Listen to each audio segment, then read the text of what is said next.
사실.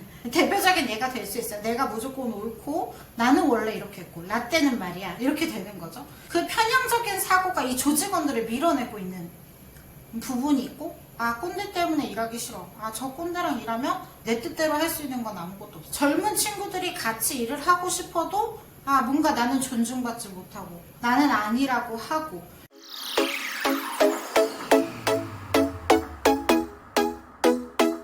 안녕하세요. 네, 안녕하세요. 오늘은 공간 대여 사업과 또 인재 채용에 대해서 많은 분들한테 조언해 주시고 있는 박선정 대표님 모셨는데요. 어떤 일을 정확히 하시는지 설명 좀 해주시겠어요?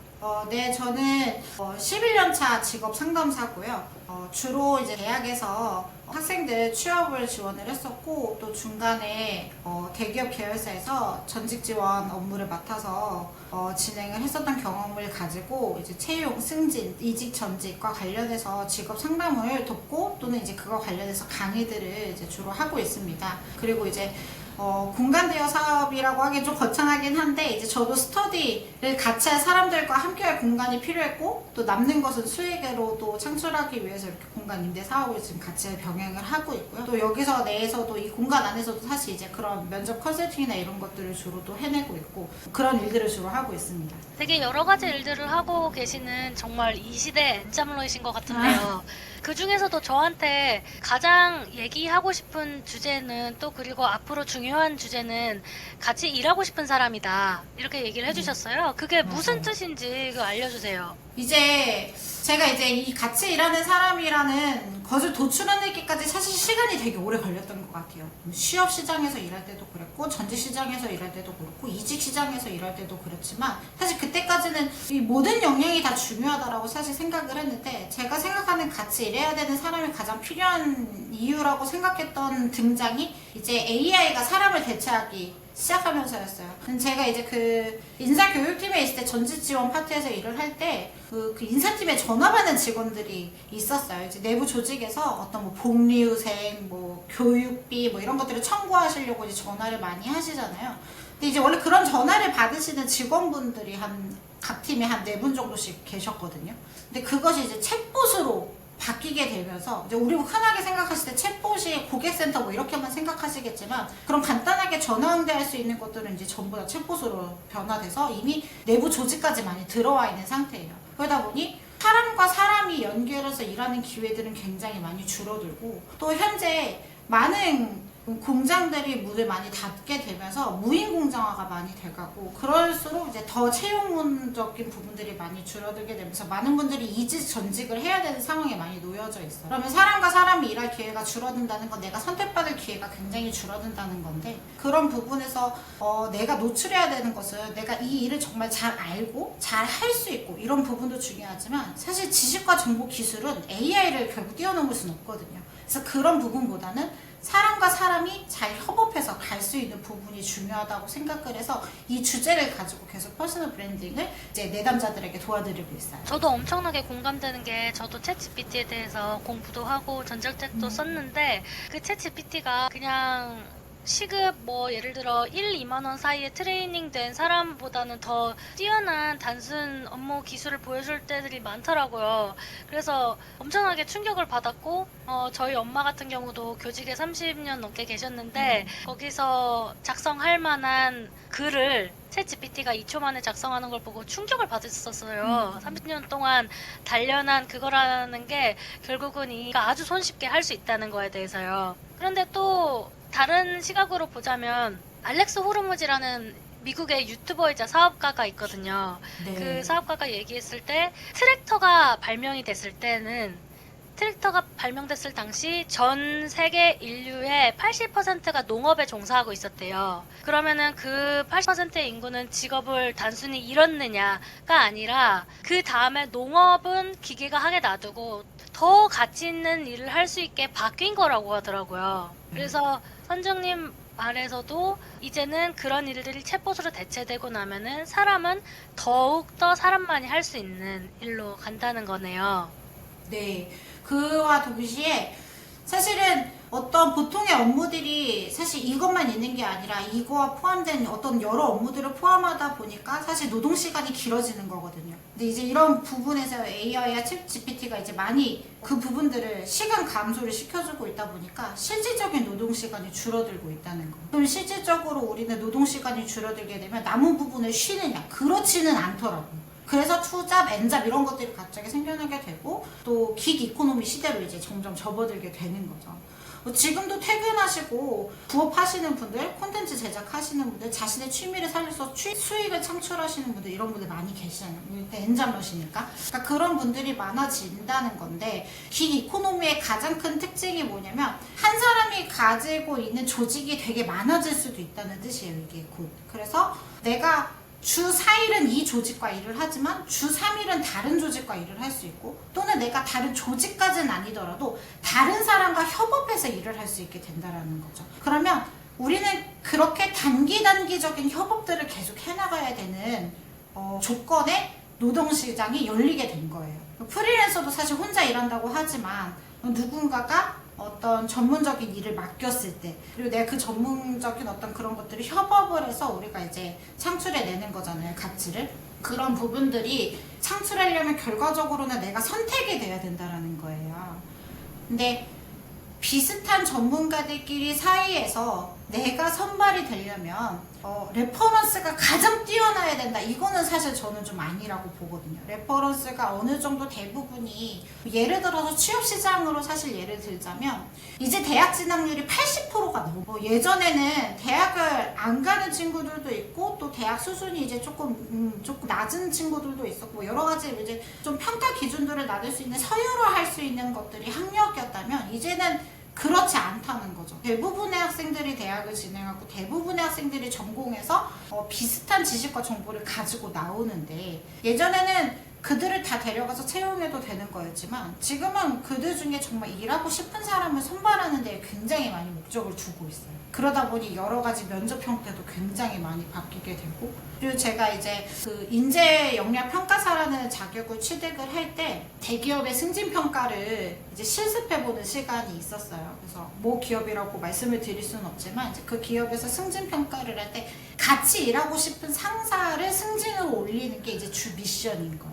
그럼 같이 일하고 싶은 상사라고 얘기를 했을 때 실질적으로 정말 업무적 성과적인 리딩을 잘할 수 있는 사람을 정말 리더로 뽑을 것이냐 옆에서 같이 코칭해주고 팔로워들을 같이 데려갈 수 있는 사람을 리더로 세울 것이냐 이런 것들이 이제 계속 주제로 나오다 보니까 이제 지식과 정보, 기술로만 사람을 선택받는 것이 아니라 사람을 선택하는 것이 아니라 그런 부분을 보다 더 큰 이 사람의 어떤 보이지 않는 면에 성격적인 면들, 코칭적인 면들 그런 부분들을 더 많이 평가하고 깊게 평가하면서 그런 그러니까 이제 스펙추얼 이런 채용들도 나오게 되는 거죠. 점점 학력을 안 보게 되고 점수를 안 보게 되고 이런 것들이 동시에 나오게 되는 건데 이런 부분 때문에 내가 같이 일할 수 있는 사람이 되려면 단순히 스펙적인 부분 업무적인 성과 이런 것을 체킹해야 되는 것이 아니라 내가 같이 일할 때 어떤 사람인가 나는 어떤 사람이어야 될까 이런 것들을 많이 생각해야 되는 부분이라고 생각해서 이 주제들을 잡게 되었어요. 저도 공감 가는 부분이 저희 편집해주시는 분들도 다 기획 워커 분들이시고 엔잡러 분들이시고 저랑은 비대면으로 다 같이 일을 하고 있거든요. 근데 그 속에서도 그 사람의 어떤 성격이라든가 개성들이 배워져 나와요. 정말 카카오톡을 하더라도 그래요. 그러다 보니까 그 같이 일하고 싶은 사람, 저의 주관적인 거에는 몇 가지 있는 것 같아요. 그럼 선장님이 생각하는 같이 일하고 싶은 사람은 어떤 사람이에요? 제가 같이 일하고 싶은 사람이라고 생각했을 때 가장 첫 번째 생각하는 것은 나와 다름을 인정하는 태도를 갖추는 거예요. 사실 이 직장 내 문화를 보면 문제가 일어나는 조직들을 봤을 때 조직원 중에 누군가는 편향적인 사고를 좀 가지고 있을 때 대부분 문제가 많이 일어나는 것 같아요. 가볍게 얘기하자면 꼰대 문화가 사실 대표적인 예가 될 수 있어요. 내가 무조건 옳고 나는 원래 이렇게 했고 라떼는 말이야 이렇게 되는 거죠. 그 편향적인 사고가 이 조직원들을 밀어내고 있는 부분이 있고 꼰대 때문에 일하기 싫어. 저 꼰대랑 일하면 내 뜻대로 할 수 있는 건 아무것도 없어. 젊은 친구들이 같이 일을 하고 싶어도 뭔가 나는 존중받지 못하고 나는 아니라고 하고 이런 부분들, 또 직장 내 왕따 이런 분위기도 사실은 무시 못하거든요. 그런 또 사건 사고들도 되게 많았었잖아요. 조직 문화 안에서 어떤 좋지 못한 일로 그런 일을 겪으시는 분들, 또 많은 현대인들이 우울증을 겪고 있는 것도 사실 그 조직 안에서의 나와 어떤 다른 거에 있어서 존중받지 못함, 그런 것들 때문에 굉장히 깊게 우울증으로 갇히기도 하고 그렇게 되는 것 같은데요. 나와 다름을 인정한다는 것 자체가 어려운 일일 수도 있을 것 같아요. 예를 들어서 자기는 이렇게 해서 굉장히 성과가 굉장히 높았고 좋았어. 그래서 나는 이 방법이 옳다고 생각을 하는 거죠. 근데 그러면 다른 의견을 들어보는 것조차도 나중에는 조금 배제하게 되는 이런 성향들을 가져가게 되는데, 그런데 그런 분들은 결과적으로 같이 일하고 싶은 사람이 될 수가 없어요. 왜냐면 나를 존중하지 않았기 때문에 나도 저 사람을 존중하기가 싫거든요. 그래서 그런 나와 다름을 인정하고, 또 이제 워라밸 시대가 됐잖아요. 제가 요즘 직장 조직에서 많이 봤던 것 중에 하나가 뭐였냐면, 개인의 삶을 존중하지 못하는 부분들이 좀 많이 있는 거예요. 누군가는 취미를 숨기고 싶을 수도 있고, 누군가는 그러니까 업무와 전혀 상관없는 일임에도 불구하고 그 부분에 대해서 첨언을 하시고 조언을 한답시고 설교를 하시는 분들도 계시고, 그런 어떤 개인의 취미나 이런 것들을 자기의 시선으로 평가하고 얘기하고 이런 부분들은 굉장히 지양해야 되는 부분이라고 생각을 해요. 이렇게 내가 존중을 받으면 사실 남이 이렇게 호의를 베풀었을 때 이게 권리인 줄 아시는 분들도 또 계시잖아요. 제가 이제 애엄마니까 조직에서 일할 때 좀 힘들었던 점이 뭐였냐면, 아이가 이제 어떤 일이 생기면 바로 달려가야 되는 일 때문에 조금 많이 힘들었던 것 같아요. 근데 그런 인식이 사회에 그냥 박혀 있어요. 사실은 그 애엄마가 조직에서 일하면 면접 볼 때부터 애가 아프면 그럼 어떻게 해야 돼? 바로 가셔야 되지 않나요? 이런 질문을 그냥 다이렉트로 들을 만큼 그런 인식이 편향된 사고가 딱 박혀 있다 보니까 사람을 그렇게 보고 사람이 하는 일까지를 그렇게 보게 되는 거예요. 그러면 같이 일하기가 굉장해요. 그래서 저는 존중을 받고 또 그런 호의를 베풀고 이런 것도 좋은데, 또 다른 어떤 분들 같은 경우는 나는 집에 일이 있어서 일찍 가봐야 돼서 좀 해주면 안 될까? 권리로 생각하시는 분들 있으세요. 그래서 제가 두 번째로 또 생각하는 가장 중요한 역량 중에 하나가, 첫 번째가 이제 그런 나와 다름을 인정하는 태도였다면, 두 번째는 남의 희생을 계산해 줘야 된다라는 거예요.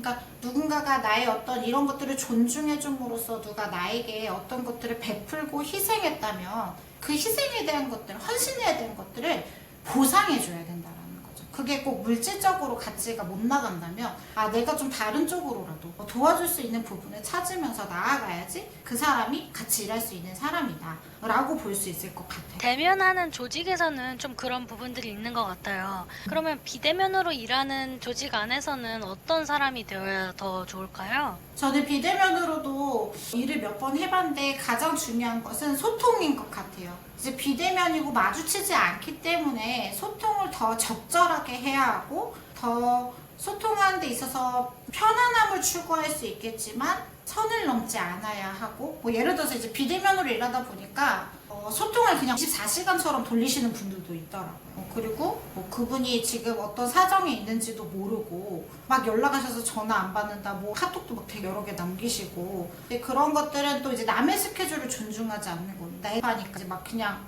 앞에 없으니까 이제 그냥 막 던지시는 거죠. 막 그냥 연결하시고, 그런 부분들은 굉장히 많이 지양을 해야 되고, 안 보인다고 해서 보이는 모습만 가지고 그 사람을 판단하지 않아야 된다고 생각을 해요. 이게 포인트인 것 같거든요. 그러니까 이 비대면으로 하다 보니까 일시적인 순간에만 이 사람을 보고 판단하기 때문에 이 사람은 이럴 것이다 넘겨짚는 그런 부분, 그런 태도들은 굉장히 지양해야 되는 부분인 것 같아요. 내가 비대면으로 만났기 때문에 이 사람은 이럴 것이야, 저 사람은 저럴 것이야 라고 판단하는 순간부터 그 사람에 대한 소통의 방식도 그런 식으로 흘러가게 되거든요. 이런 것들은 굉장히 위험한 태도이기도 하고, 또 그 소통을 받는, 수신하는 사람 입장에서는 굉장히 불쾌함이 될 수도 있고, 다시는 같이 일하고 싶지 않다라고까지 이어질 수 있는 부분인 것 같아요.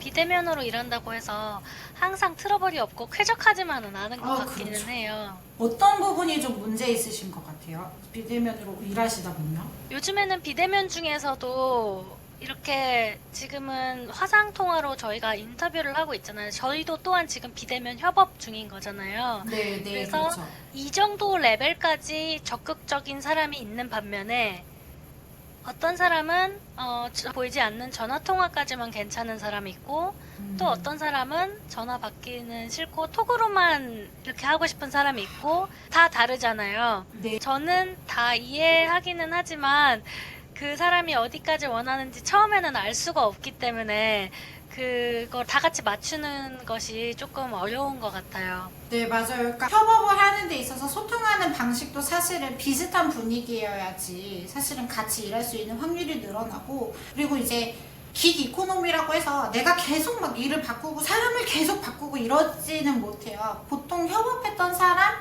또 다시 쓰게, 표현 좀 그렇죠? 협업했던 사람 다시 채용해서 함께 다시 한번 일하기를 원하고, 안정적인 운영을 사실 원하는 게 어떤 일이든 협업에서 되게 중요한 부분이라고 생각을 해요. 근데 어떤 부분에서 맞지 않는데 그 부분을 맞춰줄 수 있으면 같이 일할 수 있는 사람인 것 같고, 맞춰줄 수 없으면 그 협업의 기회를 잃을 수밖에 없는 것 같아요. 그래서 그러니까 개방주의적인 태도에 대해서 아까 말씀을 드렸지만, 내가 원하는 것만 존중받으면 안 되고 그 사람이 원하는 것도 존중할 수 있어야 되는 태도가 있어야 된다. 그런데 그걸 원하지 않는다면 사실 협업의 기회는 점점 줄어들게 될 것이고, 또 자기가 원하는 것만 들어줬으면 하는 사람들도 있잖아요. 그런 분들이 바로 아까 말씀드린 남의 희생을 계산해주지 않는 부분들이에요.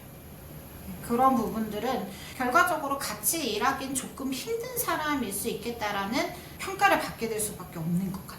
선정님은 지금 현재 어떤 그런 협업들을 하고 계세요? 저는 주로 이제 대학 담당자들 분들과 협업을 많이 하고, 같이 이뤄내야 되는 목표가 대부분이 취업이죠. 요즘 대학생들은 취업과 진로다 보니까 이것을 찾아줘야 되는, 일자리를 마련해 줘야 되는 이런 일들을 목표로 가지고, 공동의 목표를 가지고 강의를 만들거나 컨텐츠를 만들거나 이제 컨설팅을 하고 있어요. 제가 이제 아까 말씀드렸다시피 이제 여러 가지 역량이 있는데, 지금 말씀드린 세 번째가 바로 여기에 해당이 되는 것 같아요. 저는 이제 이 일을 한 정도 넘게 하다 보니까 직관력과 통찰력이라는 게 이제 좀 생기는 것 같아요. 예전에 이제 제가 직업 상담이라고 하면 그냥 뭐 자소서 쓰는 방법 알려주고, 면접 잘 보는 방법 알려주고, 이렇게 단순하게 기술적인 부분을 이제 얘기해주고 훈련시켜주고, 이런 일이 직업 상담의 어떤, 내가 직업 상담하는 사람이면 그런 걸 할 수 있어야지 라고 생각을 했던 것 같은데,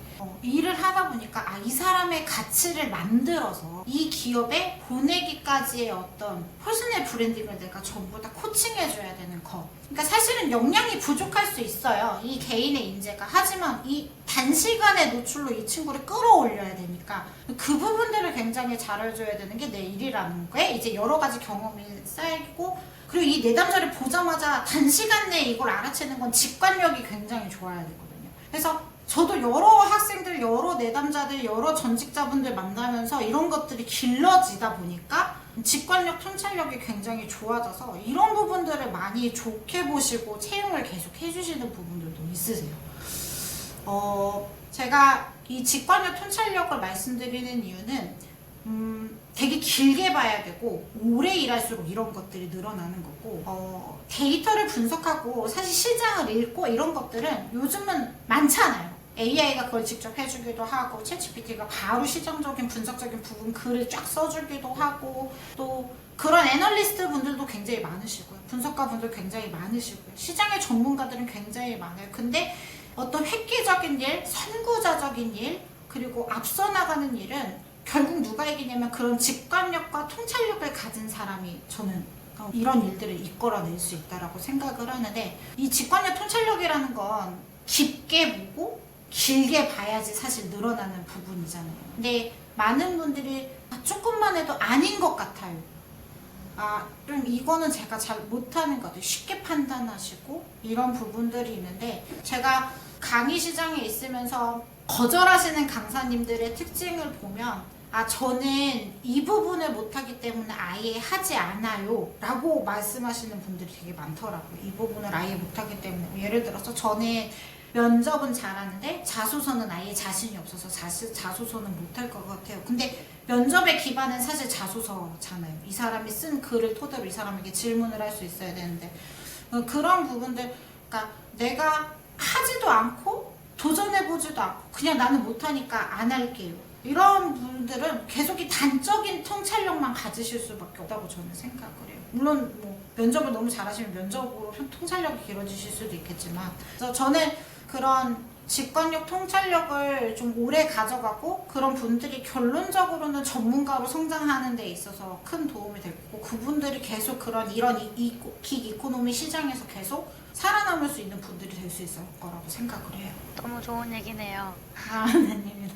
또 제가 생각을 했을 때 사실 단타성 평가에 익숙하신 분들이 이게 조금 부족한 부분인 것 같아요. 지구력이 사실 있으려면은 길게 보고 좀 안 돼도 멈추더라도 이 20%를 채우기 위해서 다시 나가고 또 30%가 모자라 또 30%를 채우기 위해서 나가야 되는데, 이 단타 평가에 좀 멘탈 관리가 좀 어려우신 분들은 쉽게 포기하시기도 하고 이 일이 안 되나 보다. 공간대여 사업 같은 경우도 사실 그래요. 이제 부업을 잠깐 말씀을 드리자면, 이 부업을 했을 때 장사가 안 될 수도 있고, 내가 스마트 스토어를 열었을 때 지금은 안 될 수도 있는데 더 연구하고 깊게 들어가는 사람까지 나오시는 분들이 한 100명이 도전했다면 저는 한 그 시장에 결과적으로 성공하신 분들은 많지 않다고, 소수라고 보여지죠. 다들 유튜브 엄청 많이 시작을 하셨을 때 많이 하셨지만 결과적으로는 멈추시고 중단하시는 분들이 더 많죠. 제가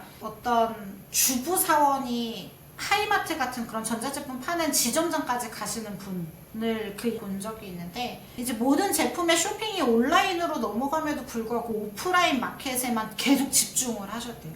그래서 그 매장에서 오프라인 성과를 계속 내서 결론적으로는 그분이 한 4년 정도 연속 그 매장의 성과 1위를 하셨다고 하시더라고요. 그거 되게 쉽지 않아요. 사람들이, 구매자들이 온라인으로 넘어가고 다 우리 마켓에서 나는 인터넷으로 보고 살게요, 막 약간 이런 분들이 많아질 때인데 그 오프라인 마켓을 지키고 있다, 이거 되게 어려운 건데, 그걸 지켜냄으로써 결국 그분은 굉장히 높은 자리까지 올라가게 계시거든요. 지금 현재도 계속 그 오프라인 매장에서 일을 하시고. 그래서 결국 길게 가져가야 되는 부분들을 많은 사람들이 좀 생각을 해야 되고, 성과가 계속 안 나는 조직에 있더라도 성과를 내기, 이런 것들도 견뎌야 이 다음이 있는 건데, 이거를 견디지 못하고 나가시는 분들도 굉장히 많은 것 같아요.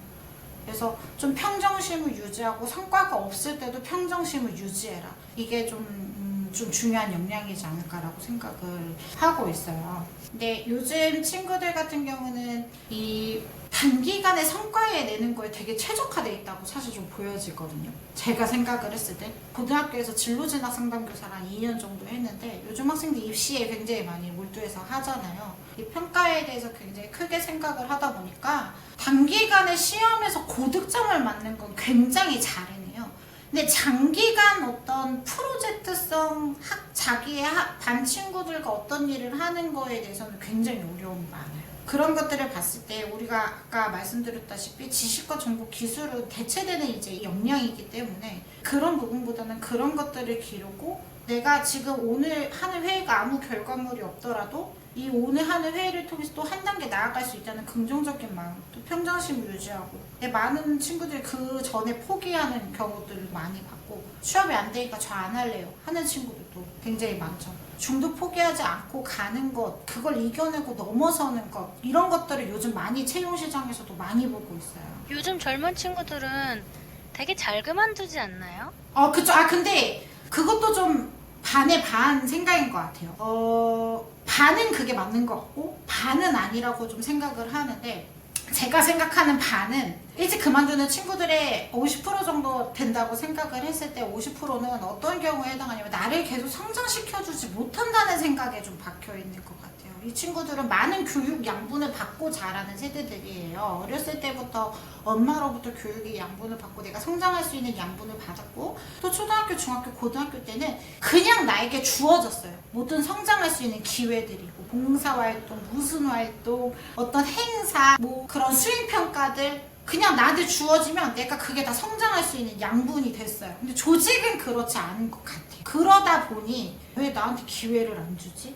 왜 내가 성과를 낼 수 있을 만한 조건을 안 주지? 그리고 왜 맨날 모르는 일만 하라고 하지? 왜 나는 힘든 업무만 하라고 하지? 근데 이건 조직의 리더들이 사실은 좀 잘 제시하지 못하고 코칭을 못해서라고 사실 생각을 해요. 그러니까 그만큼 사회로 진입하자마자 나를 성장시켜주는 양분이 너무 줄어드는 거예요.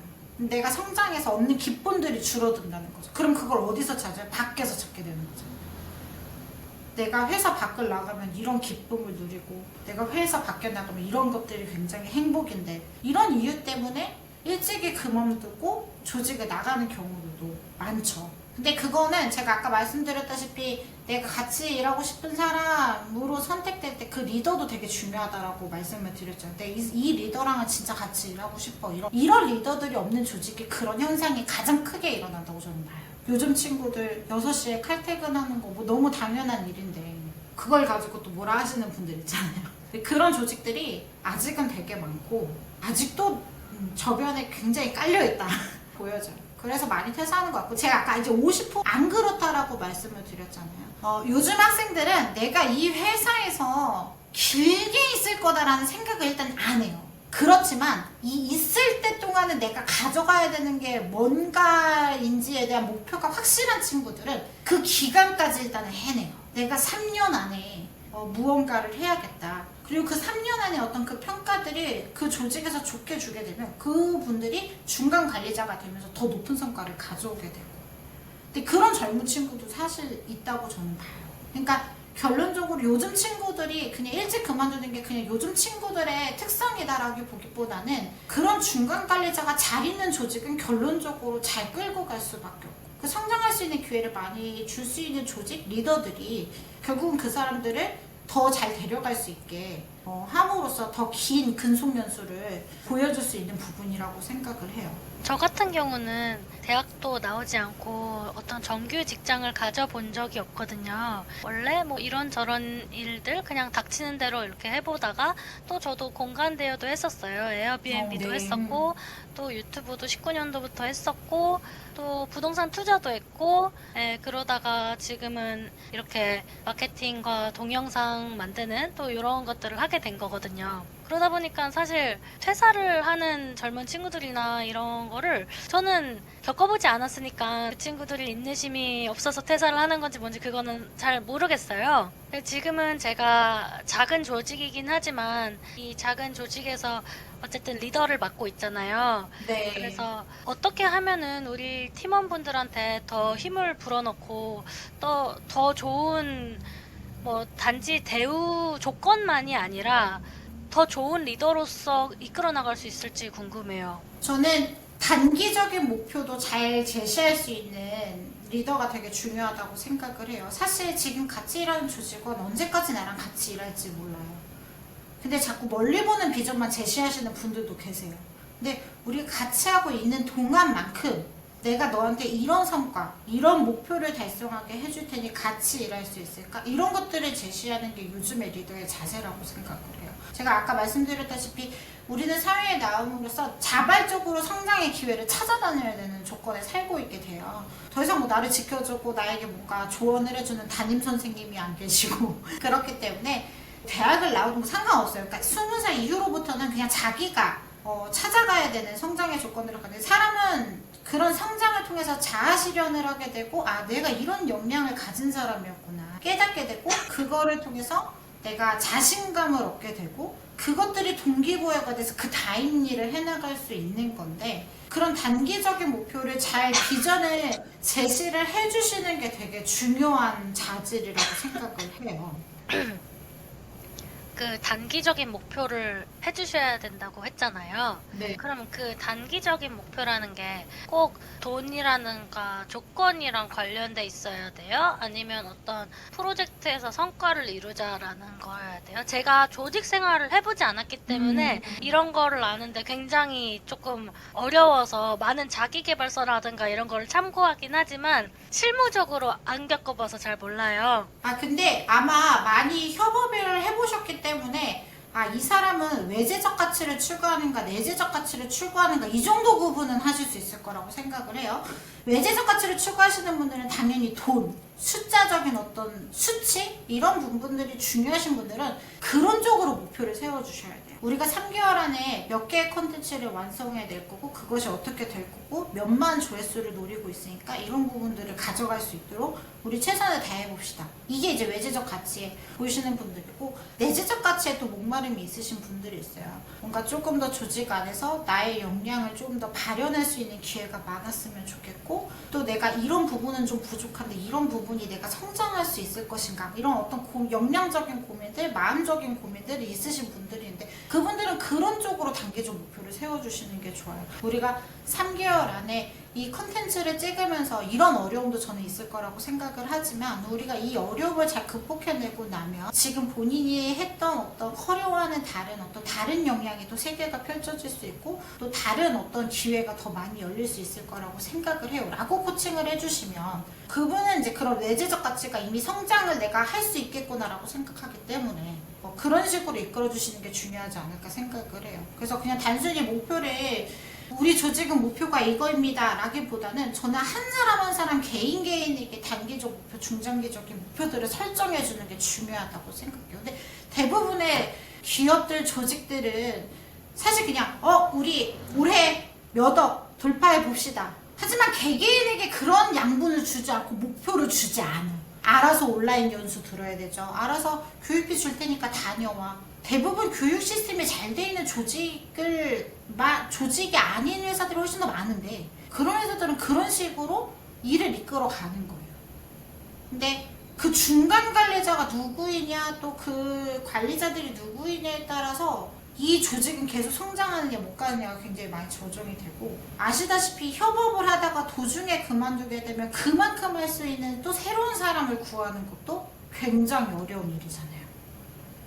그래서 이 사람을 같이 더 데려가야 되고 그 사람을 더 같이 길게 일할 수 있도록 하려면 그 사람에게 맞는 조건에 맞는 목표를 세워주시고 그 사람이 원하는 거를 들어줄 수 있어야 된다는 거죠. 그렇기 때문에 더 리더일수록 개개인에게 많이 집중을 해주는 것이 굉장히 중요하고 그리고 그 개개인이 가지고 있는 것들을 통합했을 때 리더의 통찰력이 결국은 저는 장기적 목표를 더 설정할 수 있을 거라고 생각을 하거든요.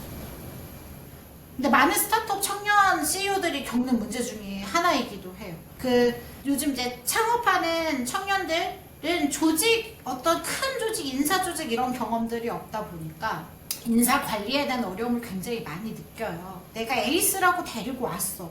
근데 이 친구가 별로 우리 회사에서 일을 하는 걸 별로 흥미를 안 느껴 하고 열정이 좀 없는 것 같아. 근데 에이스라서 내가 돈도 많이 주고 연봉도 많이 책정해서 데리고 왔는데 왜 이럴까? 이 친구를 계속 데려가는 게 맞을까? 좋을까? 해야 될 이런 고민에 빠지시는데 그거를 정확하게 조언을 해줄 수 있는 사람을 만나는 것도 되게 어려울 뿐만 아니라 기회조차 없는 경우들도 많이 있어요. 워낙 스타트업은 굉장히 빠르고 역동적으로 계속 움직이는 조직이다 보니까 앉아서 누군가의 컨설팅을 받고 되게 어렵죠. 그래서 이런 것들을 좀 알고 나조차 내가 선택하는 사람이 아니라 나도 이 직원한테 선택되어야 되는 사람이구나 라는 걸 인식하고 행동으로 옮겼으면 좋겠다라는 생각이 듭니다.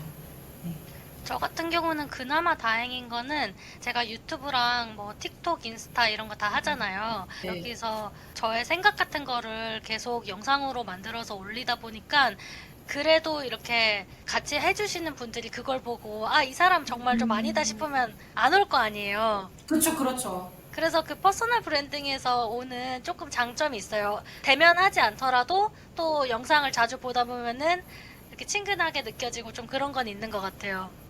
맞아요. 제가 그리고 또 질범님 영상들을 보면서 좀 느꼈던 건 이게 퍼스널 브랜딩이나 이런 가치를 잘 알고 계시기 때문에 이 조직원들에게 필요한 우리의 브랜딩 그리고 내가 같이 해야 되는 사람으로서의 어떤 나의 브랜딩을 지금 하실 수 있는 상태신 거죠. 근데 그런 분들 많아요. 자기는 브랜딩 할 줄 모르고 자기는 되게 잘난 사람인 것만으로만 알고 계시는 분들이 있어요. 그러니까 자신의 마케팅하지 않고 그냥 나 뭐 원래 잘하는데 뭐 되게 겸손하지 못하시고 그런 분들도 굉장히 많으신데 그런 분들의 특성이 뭐냐면 아, 뭐 이런 것까지 내가 해야 되나? 뭐 이런 기회까지 내가 잡아서 굳이 해야 되나? 이런 분들이 굉장히 많으신데 그런 태도들이 결과적으로는 그분들은 조직에서 도태되고 사회에서 도태되는 것 같아요. 그 완전히 저랑 사고방식이 다른 게 저는 어떻게 생각하냐면 이렇게 온라인으로 방송을 하는 게 한 10년 전만 해도 이렇게 좀 상상하기가 어려운 거였잖아요. 그렇죠. 네. 저는 어떻게 보면 개인 방송국을 거의 무료나 마찬가지로 차린 거나 마찬가지예요. 몇 네, 가지 돈을 내는 서비스가 몇 가지 있긴 하지만은 그거는 저의 니즈 때문에 내는 거고 기본적으로 스마트폰 하나만 있으면은 어떤 영상이든지 찍어가지고 나를 전 세계에 알릴 수가 있는 건데 그거를 안 하시는 게 좀 신기하다고 생각을 하긴 해요. 아 누가 안 하시는 게? 많은 능력 있는 분들이요. 능력 있는 분들이. 네네네. 네. 그리고 기업을 알리는데 어느 무엇보다 효과적인 게 또 얼굴을 알리는 거잖아요. 사람들이 기업은 생각을 잘 못하지만 얼굴은 기억을 하잖아요. 우리가 켈리체 회장님 기억하고 김승호 그렇죠. 회장님 기억하고 네. 자청 그다음에 신사임당 주원규 PD 이런 사람들을 기억하지만 그 사람들의 업체명은 정확하게 기억이 잘 안 난단 말이에요. 근데 그렇죠. 예외인 경우도 있긴 있어요. 삼성이나 애플 같이 엄청나게 좋은 상품을 만드는 회사들은 그 회사를 기억하지만 우리가 그냥 개인으로서 살아남을 수 있는 방법은 이 얼굴을 좀 낯짝을 두껍게 해가지고 사람을 알리면은 이 업체를 알릴 수 있다고 생각을 하거든요. 그래서 제가 그냥 이 얼까 유튜버라고 하거든요. 얼굴 까고 하는 네. 얼까 해서 열심히 하고 있는 거죠, 뭐. 네, 그런 것 같아요. 약간 아직까지도 한국 사회에서는 타인이 인정해주는 거에 대한 민감성이 굉장히 크고, 또 내가 미디어에 한번 노출됐을 때의 어떤 효과도 있겠지만, 사실 다른 영향이 또 있을 수도 있잖아요. 그런 부분들을 두려워하시는 분들이 아직은 조금 더 많다? 제가 라고. 그런 분들한테 항상 하는 얘기가 뭐냐면 그 얼굴 까고 유튜브 해서 무슨 문제가 생길 것 같냐고. 실제로 문제가 생긴다면은 굉장히 잘 돼서 그런 거예요. 그렇죠, 그렇죠. 잘 돼서, 맞아요. 그렇죠, 잘 돼서. 네, 얼굴이 안 그러면은 알려졌으니까. 악플도 안 달리고 그냥 무관심 속에 있으면은 잘 안 된 거고 악플이 막 달린다? 그러면은 저는 조회수가 잘 나오는구나 이렇게 생각을 맞아요. 하거든요. 네. 이런 거 신경 쓰는 편이세요? 미디어에 비춰지는 내 모습에 대해서 제가 이렇게 지금 캠에 나오고 있는데 저도 네. 잘 나오려고 이것저것 세팅하기는 했지만 이게 사실 아무리 캠으로 잘 찍는다고 하더라도 핸드폰 어플만큼 잘 나오진 않아요. 그렇죠, 그렇죠. 네. 대해서 불편하게 생각하는 사람도 분명히 있어요. 나의 최선의 모습만 나오는 건 아니기 때문에. 그리고 내 목소리도 마음에 안 들다거나 이런 사람들이 있거든요. 어떻게 이렇게 나온 거에 편안한 편이세요? 저는 어찌됐든 제가 가진 정보를 잘 전달하는 게 되게 목표인 사람이다 보니까 뭐 얼굴을 이렇게 내놓고 강의 많이 했고 뭐 줌으로도 많이 뭐 200명 모시고도 강의를 하고 뭐 강당에서도 막 수천 명 계신 분 앞에서도 막 이렇게 마이크 잡고 해보고 저는 사실 얼굴 드러내는 거에 대한 사실 그런 두려움은 없는데 편집 뭐 올려서 뭐 조회수 뭐 이런 것들 이제 계산적인 부분들 그런 과정들이 사실 신경 안 쓰인다고 할 수는 없어요. 근데 이제 이런 부분이 저는 좀 가장 많이 걸려요. 내가 그거를 신경 쓸 만큼 이 업무에 대해서 내가 원래 하던 업무에 대한 어떤 집중력이 떨어진다거나 이런 부분들. 그러니까 사람의 역량은 사실 다 똑같진 않잖아요. 내가 할 수 있는 범위 내에서 할 수 있는 만큼. 그리고 저는 이제 아직 결혼도 안 했고 아기도 없고 내가 되게 24시간 자유롭게 쓴다고 하면 할 수 있었을 것 같아요. 저랑 근데 똑같이 지금- 얘기하시네요. 맞아요. 그래서 할 수 있었을 것 같아요. 근데 이제 이걸 또 신경 쓰면 내가 이 부분을 좀 놓치게 되고 잃어버리게 되고 이런 부분들에 대한 좀 걱정이 크니까 사실 유튜브까지 아직 못하고 있는 것 같아요. 근데 제가 지금 사실 이런 크리에이터 분들이랑 많이 협업을 요즘 이렇게 하려고 하고 있는데 결론적으로는 내가 전달하고 싶고 이제 이게 파급 효과가 컸으면 하면은 결론적으로 미디어 진출이에요. 가야 되는 부분이고. 근데 그걸 꺼려 하시는 분들의 특성은 제가 생각했을 때 이게 정말 지극히 개인적인 의견이지만 내 명예가 실추될까 봐에 대한 생각이 좀 크신 것 같아요. 왜냐면 이 보여지는 것만으로 나를 판단할 수 있는 거에 대한 것들을 부정적으로 생각을 하시는 거죠. 그러니까 잘 되면 무관심이면 이런 걱정 진짜 안 해도 되는데, 그러니까 많은 사람들이 그런 걱정이 먼저 앞서는 것 같아요. 무관심일 수 있다라는 생각보다 아 뭔가 내가 알려줘서 뭔가 이 사람들이 이 모습만 보고 나를 판단하고 나는 그런 위치의 사람이 아닌데 뭐 이런 것들에 대한, 근데 결론적으로 그런 것들도 다 멘탈 관리가 잘 안 돼서인 것 같고, 또 이 평가로부터 의식을 많이 하시는 분들일수록 더 그런 부분이 어려운 것 같아요.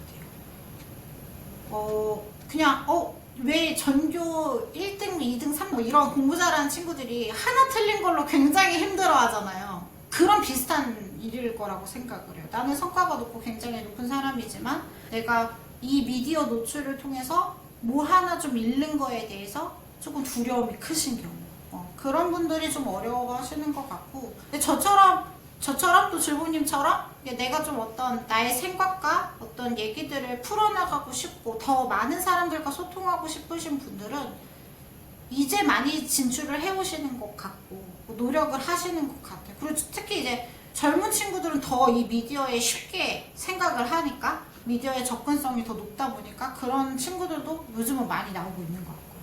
저는 박선정님 같은 이렇게 자기가 말할 거리가 있고 사람들한테 전해줄 가치가 있는 분들은 유튜브라던가 이런 걸 꼭 하셔야 된다고 생각을 하는 게요. 강당에서는 수천 명이고 줌에서는 200명한테 맞아요. 전달을 했지만 그게 유튜브에 올라가는 순간 필요한 사람 수만 수십만 명에게도 전해질 수가 있는 거잖아요. 세상에 진짜 도움을 필요로 하는 사람한테 진짜 도움을 그 자리까지 전달해 줄 수가 있잖아요. 그렇기 때문에 오늘 만나뵌 선정님은 꼭 하셔야 될 것 같아요. 다만 그 시간이 너무 한정적이다 보니 일단 먼저 직접 해보시고, 같은 시간에서 뭐 레버리지라는 책도 있고 원싱이라는 네, 책도 네. 있고 그렇잖아요. 네, 그러면은 그 시간에 가장 가치 있는 일을 하시는 거는 선장님의 목소리를 세상에 내는 것이 가장 가치 있는 일이라고 생각을 하고, 아웃소싱 할 수 있는 일은 그 다음엔 아웃소싱 해도 좋다고 생각하기는 해요. 그래서 많은 분들이 저한테 유튜브 라이브라도 먼저 해봐라, 편집 같은 거 이런 걸 아예 할 줄 모르면 해보는 게 어떻겠느냐 했는데, 사실 이 세팅까지도 되게 오래 걸렸던 것 같아요. 마음의 준비가, 저는 또 되게 마음의 준비가 많이 되어야지 움직이는 스타일이고, 네, 그러다 보니까 하면 제가 막 그날 처음 카톡 드렸을 때 조명 플렉스 했다고 바로 보여드렸잖아요. 마음의 준비가 돼서 바로 플렉스를 해버린 거예요. 그러니까 그런 사람이어서 더 이게 더뎠던 것 같고, 근데 이제 이렇게 즐봄님과 얘기를 해보면서 내 얘기를 이렇게 가치 있게 생각해주고 들어주는 사람이 있다 라고 생각이 드니까 내가 빠르게 좀 이런 미디어의 노출에 좀 더 많이 열을 올려야 되겠고 좀 노력을 해봐야겠고요. 전 아직 뭐 카메라도 이제 막 그냥 막 설치하고 막 조명도 그냥 일단 다 때려보고 뭐 이런 느낌인데, 이런 부분들을 좀 더 잘 해나가고 또 내 가치를 좀 더 세워 나가기 위해선 좀 더 많이 정리하고 다듬어지는 시간도 많이 필요하겠구나. 그리고 이렇게 소통하면서 얘기하다 보니 이런 점들도 내가 생각해봤어야 되는 거구나. 지금 즐봄님 만난 것처럼 비대면 조직들의 상황에서도 내가 가치를 할 수 있는 사람으로서 선택받기 위해서는 어떤 노력을 해야 되는구나. 이런 점들도 내가 고민해보고, 네, 이런 것들도 글로 한번 써봐야겠다는 생각을 제가 했거든요. 혹시 저 어디 사는지 아세요? 제주. 네, 맞아요. 저 제주도 네네. 살고 있어서 웬만한 분들이랑은 전부 다 비대면으로 해야 되고요. 그래서 제가 원래는 또 부동산 투자를 열심히 하다가 부동산이 많이 힘들어졌잖아요. 네.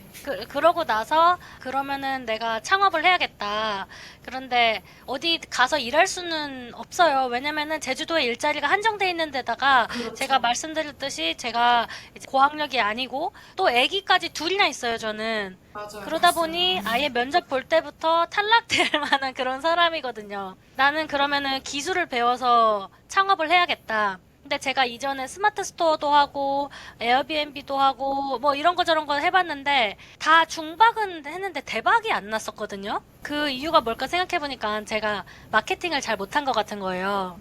너무 정직하게 좋은 상품만 준비해서 팔려고 했었어요. 네. 그 다들 자기 견 좋다고 하잖아요. 그래서 저는 아, 정말 그렇죠. 좋은 거, 뭐 귤 같은 것도 팔았었는데 귤이랑 흑돼지도 팔았는데 좋은 걸 준비했는데 그걸 어떻게 마케팅해야 될지는 잘 몰랐어요. 그래서 나는 이제 마케팅을 배우면 앞으로 온라인 시대에 뭐든지 팔 수 있게 될 거야 해서 마케팅을 배우자 하게 됐던 거고, 그 중에서도 제가 원래 19년도부터 유튜브를 했었으니까 남들보다 잘 알고 있는 게 유튜브라든가 영상 쪽이어서 이렇게 또 하게 된 거였거든요. 그래서 이 창업을 아이템을 선택을 한 이유 자체가 뭐냐면은 비대면으로 모든 일을 할 수가 있고 내가 원하는 시간에 모든 일을 할 수가 있다는 점이었어요. 시 공간에 제약이 없는 일을 선택하기 위해서 이렇게 시작을 하게 됐거든요. 그러다 보니까 같이 일하는 분들도 시 공간에 제약이 없는 일을 찾아서 그렇죠. 네, 네. 저를 만나게 된 것이고요. 그래서 조금 어려운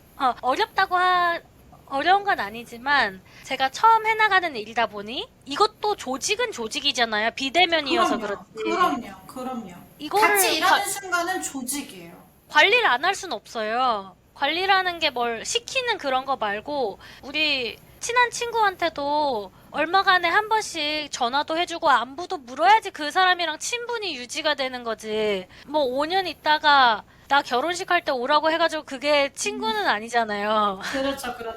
그래서 또 비대면 조직에 대한 또 꿀팁이 있다면 알려주실 수 있을까요? 아까 말씀드렸다시피 나를 알려야 되는 거예요. 비대면일수록 더 접촉이 없기 때문에 나를 계속 컨택할 수 있는 소통의 창구를 계속 열어두는 게 저는 굉장히 중요하다라고 사실 생각을 해요. 뭐 같이 근데 만나는 카카오톡이요? 조직이요. 카카오톡이요. 그거는 이제 조직이 정하기 나름인 것 같아요.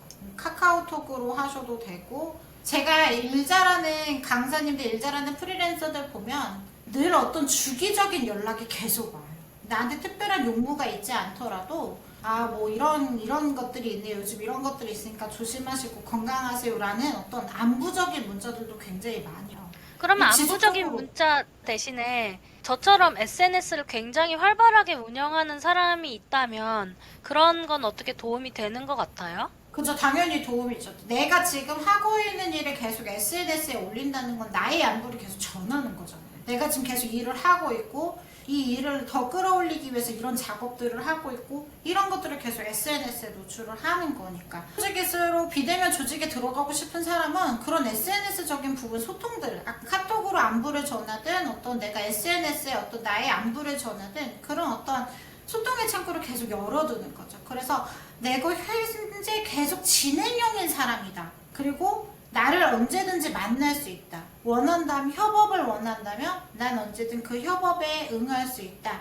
라는 것을 계속 노출시켜주는 사람일수록 이 비대면 조직에 들어올 가능성이 굉장히 높아지겠죠. 그 부분인 것 같아요.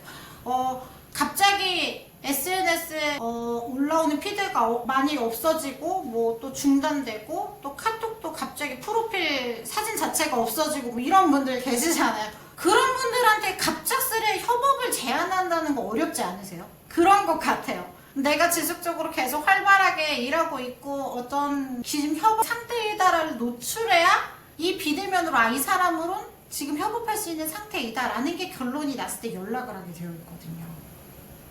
그 부분인 것 같아요. 마지막으로 이렇게 같이 일하고 싶은 사람이 되고 싶은 사람들, 아니면은 선장님이 진짜 이거는 내가 사람들 관찰하다 보니까 이거 꿀팁이다, 이렇게 좀 하면은 좋겠다, 이런 게 있으면 알려주세요. 지금 갑자기 생각하니까 사실 이제 탁 떠오르는 생각은 없는데 제가 아니면 아무거나 편안한 네. 얘기 해주셔도 돼요. 네. 제가 요즘 사실 많은 진로를 고민하시는 분들이 더 늘어나고 있는 것 중에 하나가 고령화, 가장 첫 번째 고령화, 그리고 이제 수많은 것들의 대체를 통해서 이전직이 굉장히 활발하게 늘어나요.